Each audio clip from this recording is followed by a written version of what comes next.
Hey, it's Moreau. So, a couple of my friends have been asking me to do some of my horror looks on film. I do horror too, kind of SFX stuff, I guess, but a lot of the time I don't use prosthetics because I'm allergic to latex, and a lot of stuff does have latex in it. And I know what you're thinking, but contrary to popular belief, I haven't actually applied it yet. This is just my face. Think about that next time you look at yourself and imagine if you had to live with this. So I'm going to be doing a horror look today, and I thought I'd do something that I've done a million times, so it's a little bit less stressful to do something for the first time if you've done it a million times. And that would be a possession look, or a stigmata look, which I do have a bit of a penchant for doing, particularly ones with crosses carved in the forehead, etc. So that's what we're going to be trying today. Now, I may have a little bit of a different way of doing things to most people, probably people who have actually been trained and know what they're doing. I don't. This is just how I do it, and I think it works best. I work in washes of colour with no base, because I figure if I'm doing something that is extremely imperfect anyway, and is supposed to be horrifying anyway, the last thing I want to do is smooth out my base first, so all of this staining from colours last night and redness, just unevenness in my face, is going to lend itself quite well to looking like I've just been possessed by a demon. As we all know, that's usually my Saturday night activities, so I'm well versed in it. So I'm just going to start deepening the eye sockets a little bit and adding washes of colour over my eyes and face to give it that kind of sickly, I haven't slept in 4 years kind of look, which I know I wake up with anyway, but gonna make it a little bit worse than usual. So this is like if I've been up for a couple of days in Moreau world, where we all look like we're dead.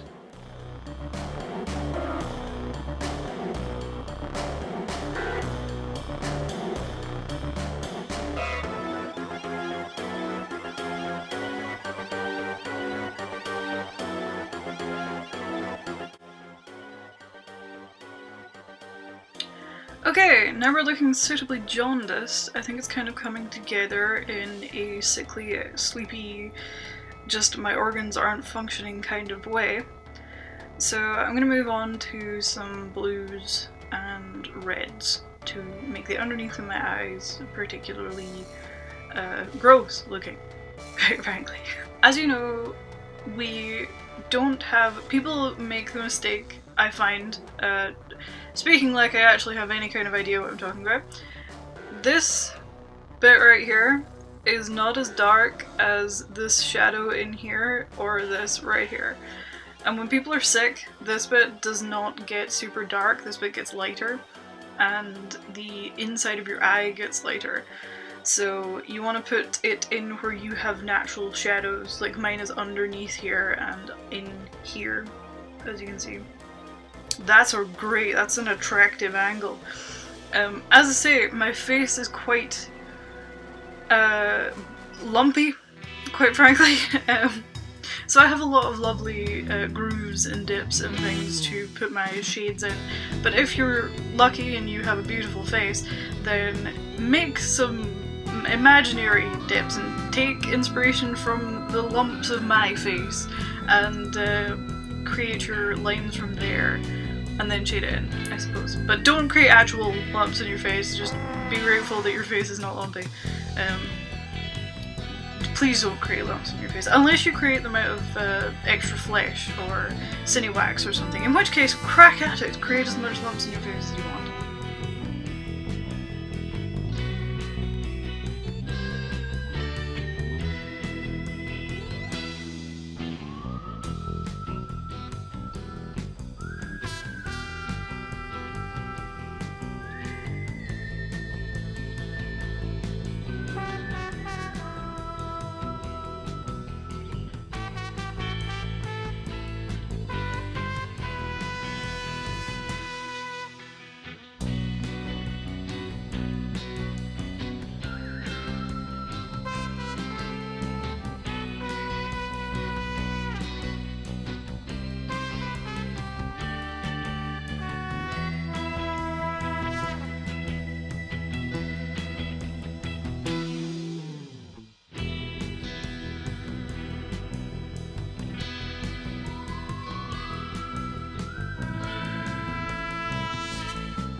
So I deepened it a little bit and added some bruising with green and yellow, a little bit of blue, purple, more red.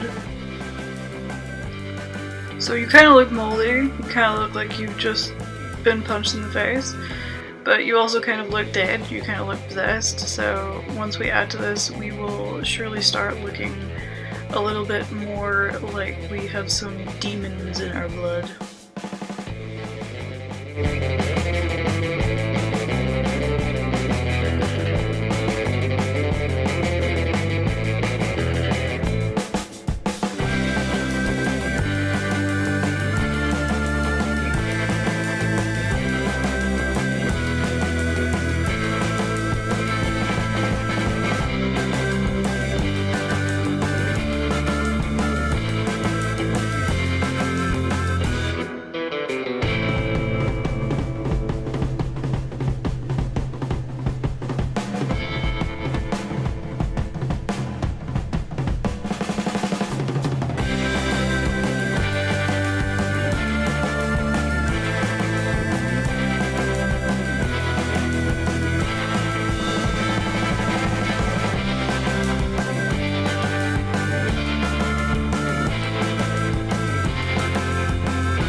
Now for the fun part, we're going to add Cinewax to build up our forehead and carve a cross out of it.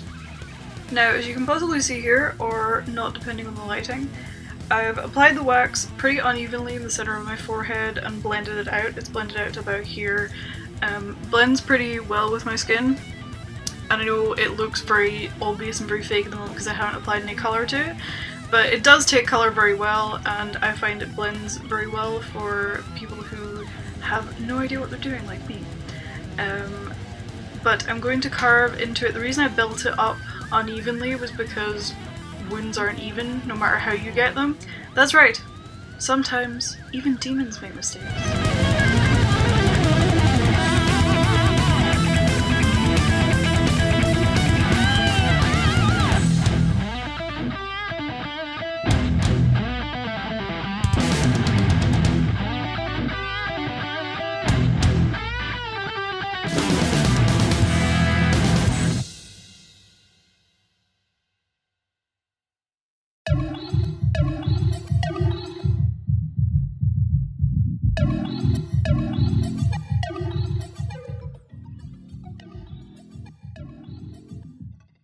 I have never actually really worked with any kind of prosthetics before, so this is my first time playing around with some Cinewax on my face at least. I've used it elsewhere, but bear in mind I am not a professional, I do not really know what I'm doing, and this is my first time playing with wound filler and Cinewax on my face.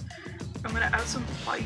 I like to stipple white around my mouth and possibly sometimes my nose to make it kind of frothy, give it a kind of rabies look. And I put it over my lips as well to make them look a little paler, a little more dead. Just add a little whiteness around my mouth. It actually tends to be seen in drowning victims and several other types of asphyxiation. You get this white residue around your mouth or foaming. So that's why I use it, because to me there's kind of nothing more dead than that. And when you're possessed, kinda not in the best of health. You can hollow out your cheekbones if you want. I'm not going to because I'm actually just going to take this off, but that's pretty much how I normally do my possession look or my various different types of cadaver, I suppose. So that's about it. Thank you so much for coming and hanging out with me and watching me me scribble on my face, or in this case, watch me put copious amounts of fake blood on my face to hide my inability to do certain things. So I hope you're having a great day or night, depending on where you are, and I will see you next time. Bye.